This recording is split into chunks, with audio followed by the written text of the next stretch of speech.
and welcome to Flutiversity. I am Jenny Tutton here with another play along video for a practice plan in F major and D minor. Today is day 2 and it is all about that tricky switch getting from C to D on the flute. So we go from having a lot of fingers up to a lot of fingers down. So 2 things you got to look out for when you're doing this. The first one is timing issues. You've got to make sure that all your fingers agree and they're going down right at the same time, okay? A good way that you can practice that is actually if you keep your flute up by your ear here and switch back and forth, you can hear the keys click in your ear and you'll know if they're all going together. If you hear like one solid click or if you hear like blah, blah, blah, then you know they're not going at the same time.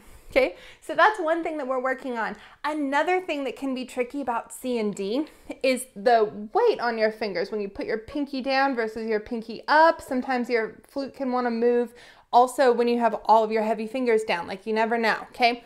So to check on that, that's a little trickier to hear, but you can sort of feel it when you play, and you can also see it if you look in the mirror. You'll see this kind of like motion while you play, okay? What we want instead is actually for you to use your right thumb to balance the flute by pushing it into your chin here. You also use this little index finger and keep the flute, that way it stays pretty still. I mean, it's moving because I'm talking, but anyways. So it stays pretty still when you play. You don't need to have necessarily a vice grip on it. Again, we don't want the extra tension, okay? So don't worry about that. But we do want it to feel like stable in your chin here with this thumb.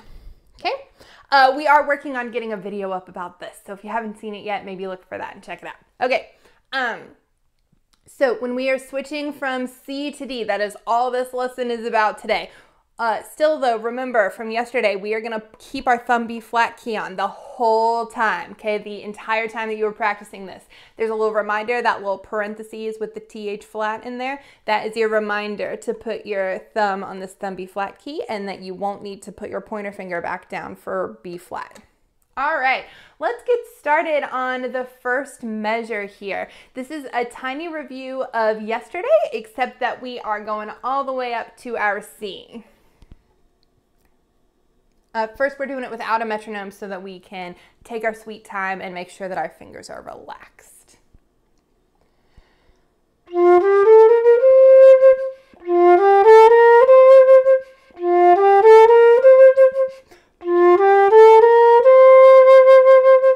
And feel free to pause the video if you want to go at a different tempo than me, or if you'd like to do that one a little bit more.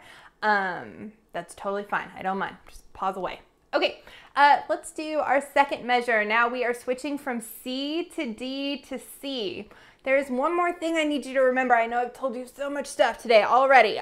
Pointer finger needs to be up for that middle D, okay? It's really important. I know that it may not sound super different when you first start playing.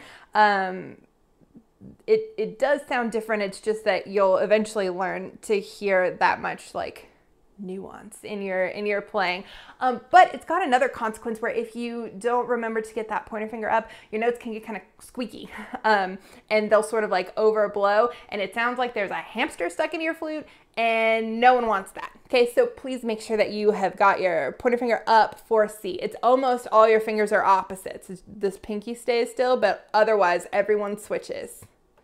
All right, so let's do measure 2, just C, D, C with a rest.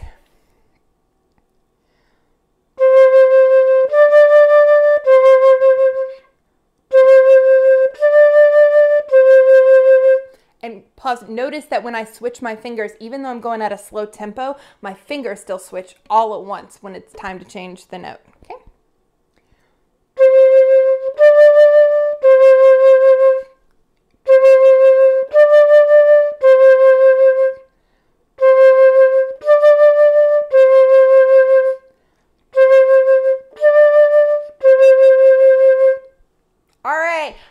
Next one, we're gonna speed it up a little bit. So we've got some eighth notes and then we've got our little quarter note to rest on the end to make sure our fingers line back up.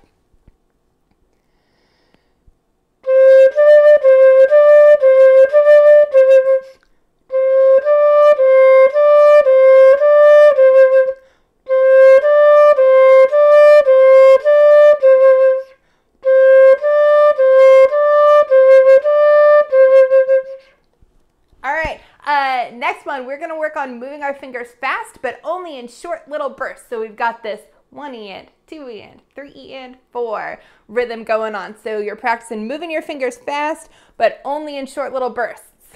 It's a great way to practice. Okay, let's go.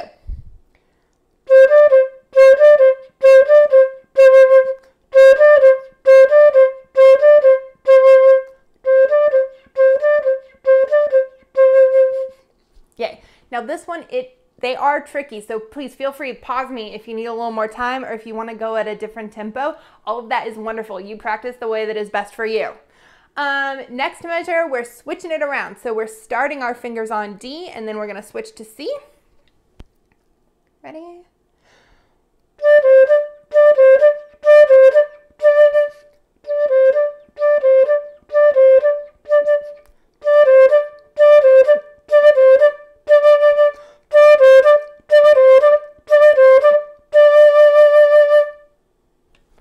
Great job. Okay, now we are going to add this little musical nugget to the things that we learned yesterday. Okay, so we are playing F, D, A, B, C, C, D, C, and that is a B flat. I just couldn't say the words fast enough. Okay, so thumb B flat is on. Let's go with our next measure. What's this? Measure 5. Ready?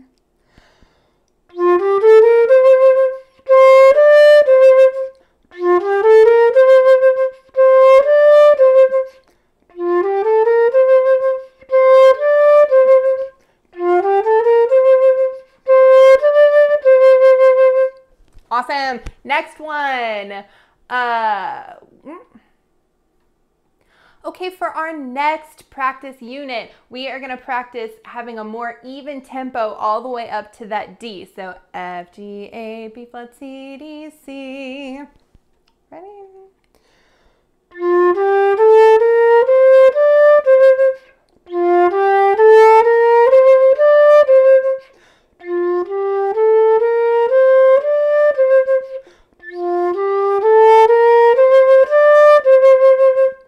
And now a little faster, so we're going to speed it up by doing 16th notes instead of 8th notes.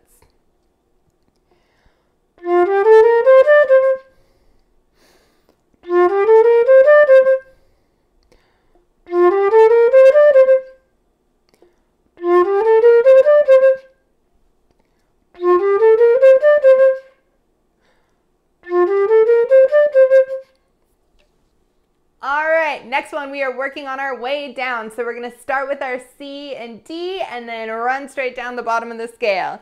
C, D, C, B flat, A, G, F.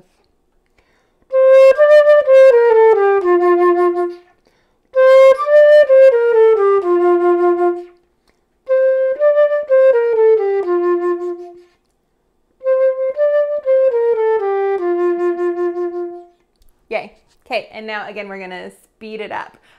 So all 16th notes, and we've got a little alternation between that C and D in the middle. This is tricky, but I think it's a good idea to do because it makes sure that your fingers are relaxed, moving back and forth from that C to D. If you have to do it twice, it sort of helps make sure that they're all in line, following their orders. Okay, very last measure.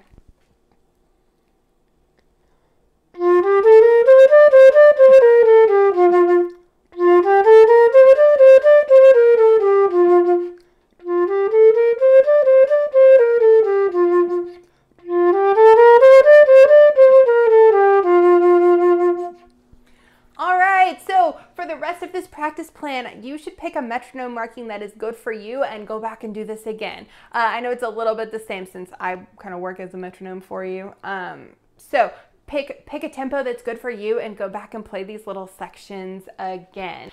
I hope you're liking practicing this way, and I will see you again tomorrow for day 3. Bye!